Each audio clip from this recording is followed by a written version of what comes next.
Welcome back to another episode of Seduce Me. I can't wait to find out what happens today. Come along and play with me. Next. Huh? Who's texting me this early?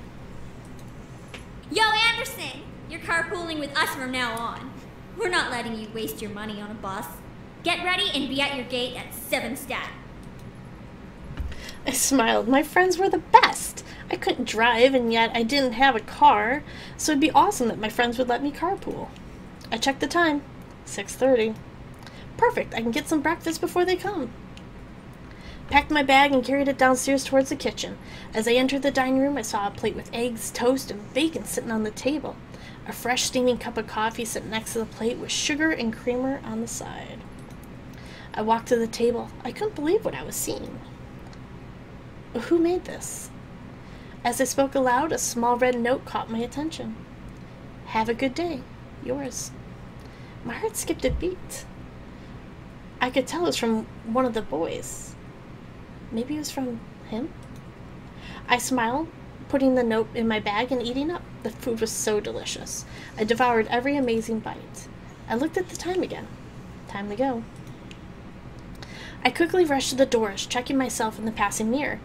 I wasn't wanting to impress anyone, but I still needed to look decent. Before I could reach the handle of the door, someone took my hand. Huh? I turned to see Erik, who was holding my hand back with a concerned frown on his face. My name. Your name? My true name isn't Erik, miss. I want you to know my real name, if something were to happen. His true name? What did he mean? Why is he telling me this now?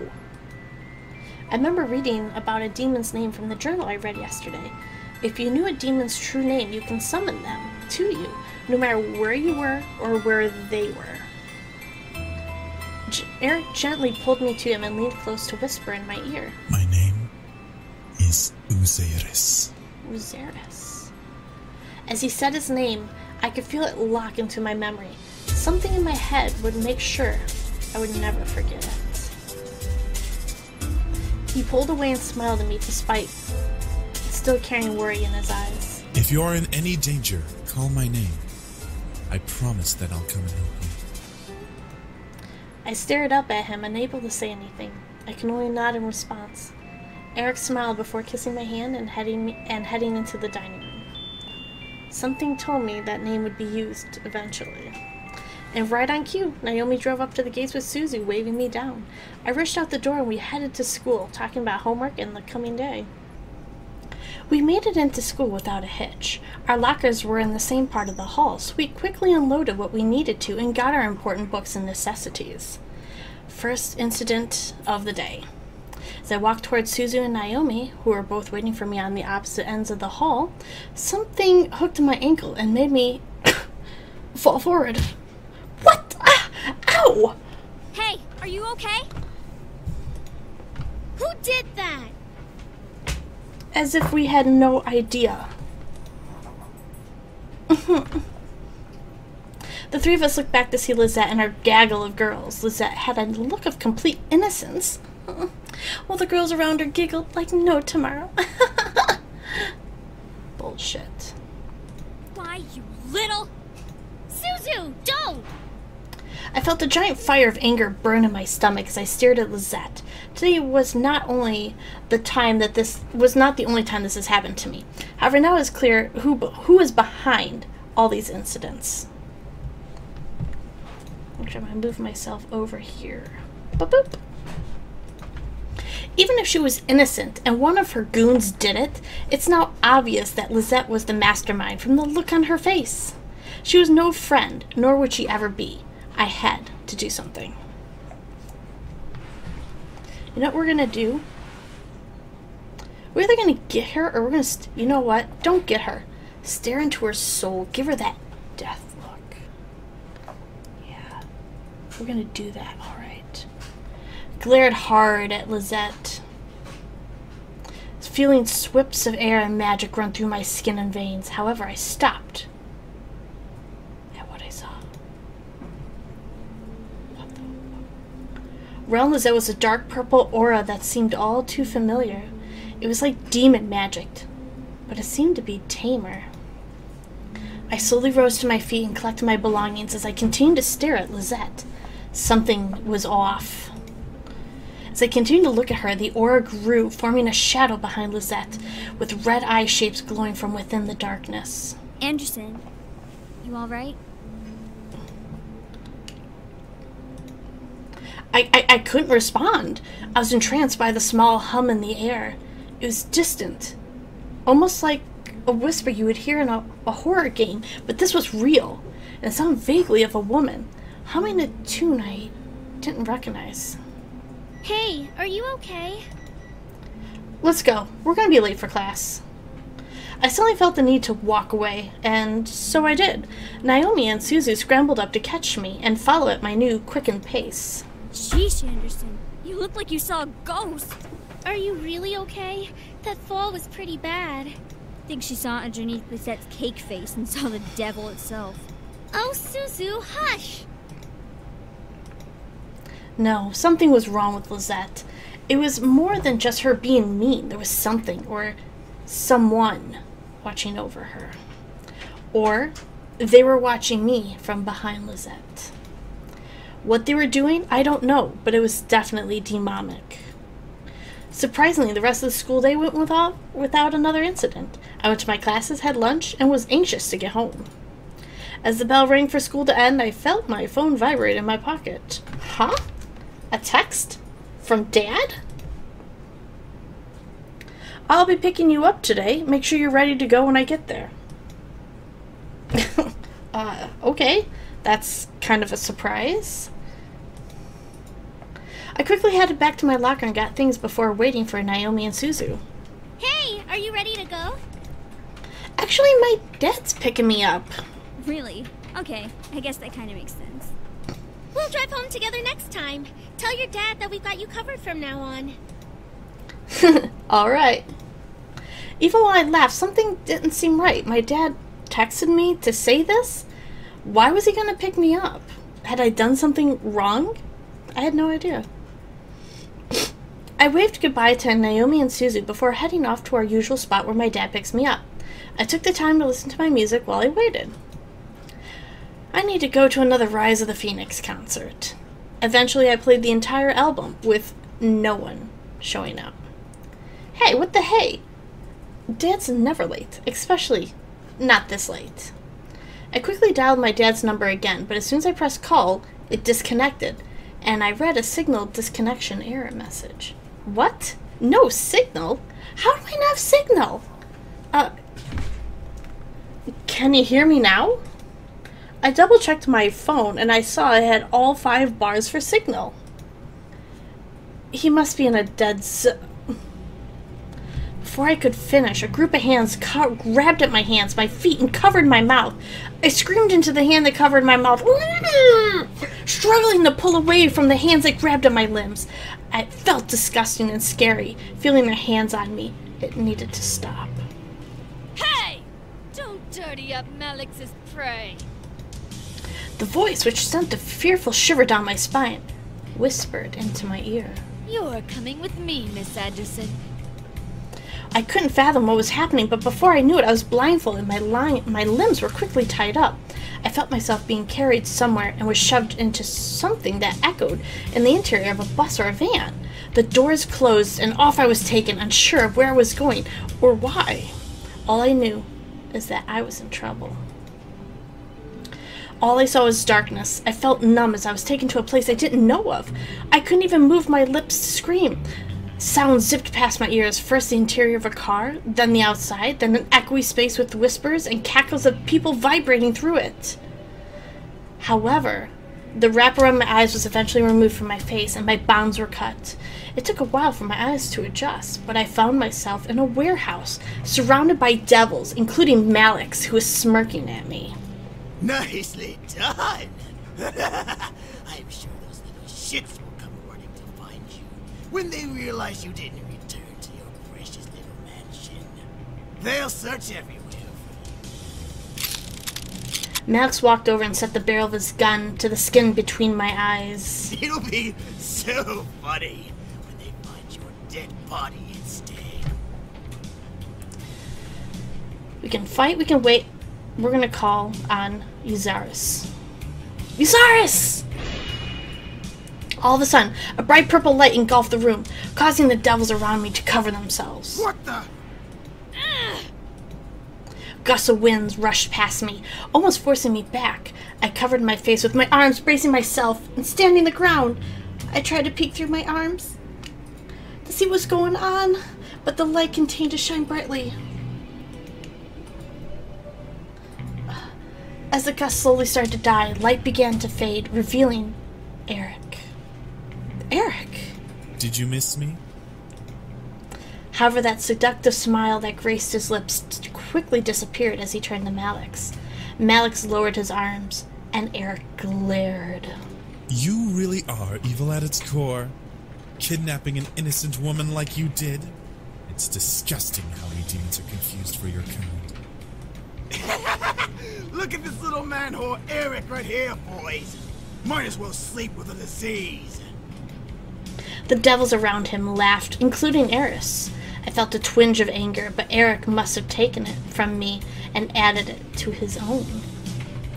Erik flicked his wrist across his body, producing a small whipping noise through the air. However, Malix hissed and reached for his cheek, as if the hand slapped him hard.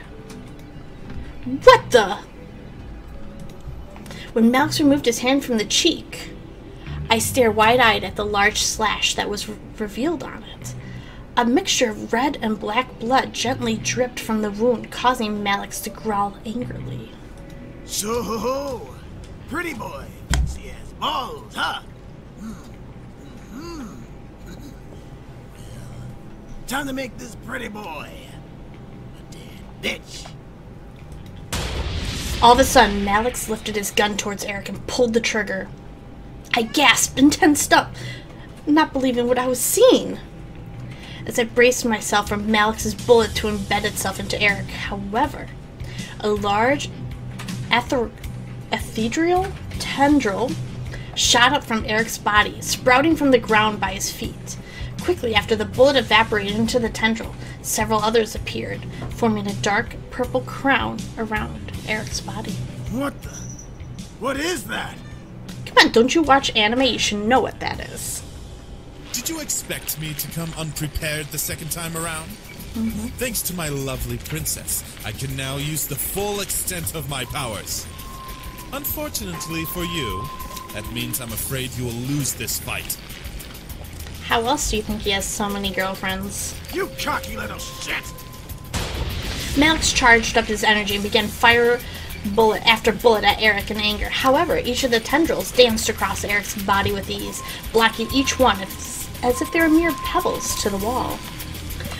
The remaining devils stared, trying to figure out what to do. Help Malix? Watch in silence? Eris, however, walked up beside me and crossed her arms as she watched with an amusement smirk on her face. Die already! Erik chuckled before snapping his fingers, causing a row of tendrils to appear behind him, pointing their sharp ends at Malix, who continued to fire bullets at the incubus.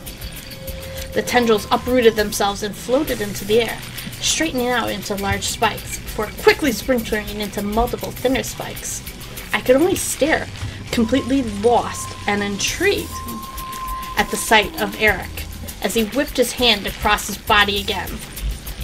At Erik's command, the spikes flew at Malix, slashing and stabbing into his body. They were thin, barely making pencil-sized wounds, and only a few went into his body.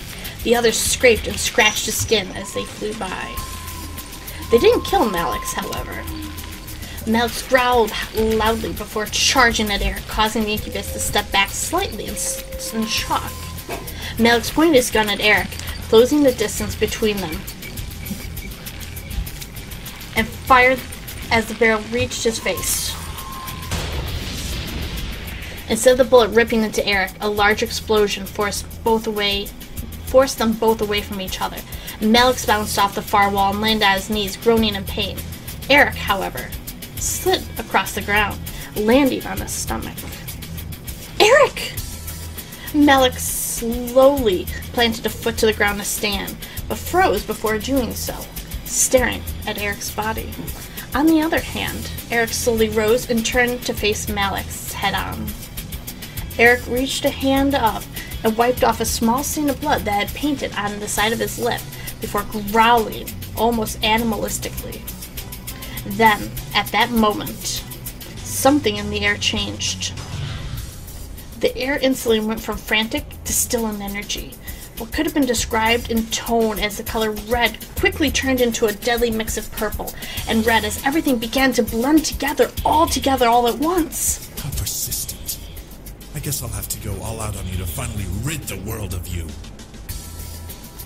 What was this extent of demon power?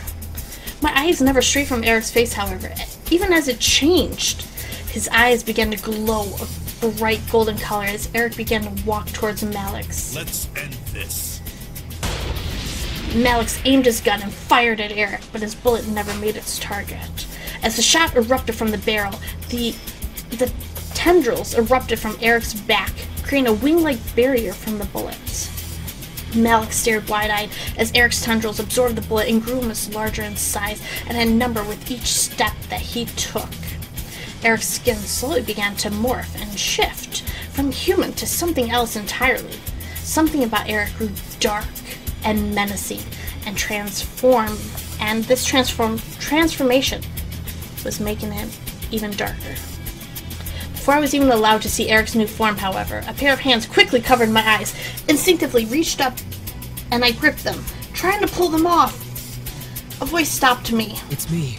Don't look.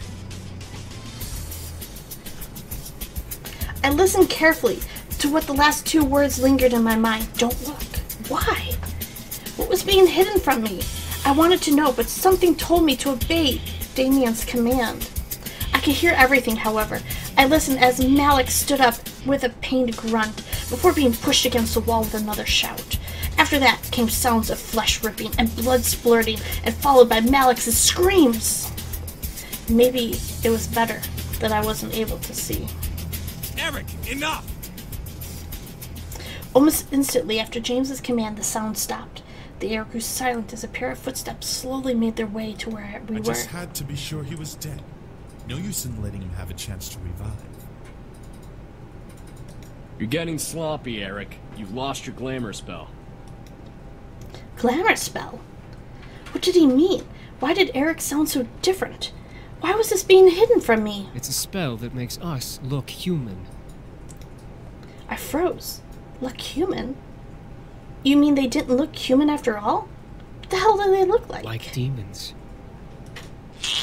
As if Matthew knew what Damien was talking about, Matthew spoke up, followed by the sound of a cork popping off the bottle. Well, not for much longer. Here. There we are. Thank you, Matthew. I could hear the small clinking of glass being passed, before hearing Erik guzzle down a liquid of some sorts. The feel of the air around me gently began to warm back up, insinuating that everything had been returned back to normal. Finally, Damien moved his hands from my eyes, allowing me to see all around me. The devils, including Eris, had fled. On the top, what I assumed to be Malix's body was a dirty sheet, and was quickly turning red from blood. I couldn't even tell if it was his body. It seemed lumped together like a pile of parts. The boys, however, had gathered all around me, all of them, including Erik. They looked like nothing even happened. What just... I tried to speak, but everything zipped around in my head like the whole event, and I felt like speaking just wasn't even possible. Let's just get you home, miss. There's nothing more to see here. I can only nod. What happened boggled my mind to the point of disbelief. I was second-guessing everything, lost in a sea of what and how and when. As we walked out of the warehouse, I looked to Erik for some sort of sign that I just wasn't dreaming. He smiled softly at me before looking ahead, trying to look like nothing even happened. It was over. Malix was gone, and the boys were finally safe. I know what you're thinking. I know you're thinking that she wants to see those tendrils later on. We'll see later on if we do. Wow, today's episode was crazy. Who would have thought that would have happened to us? Make sure you join us tomorrow. We have a lot more fun planned.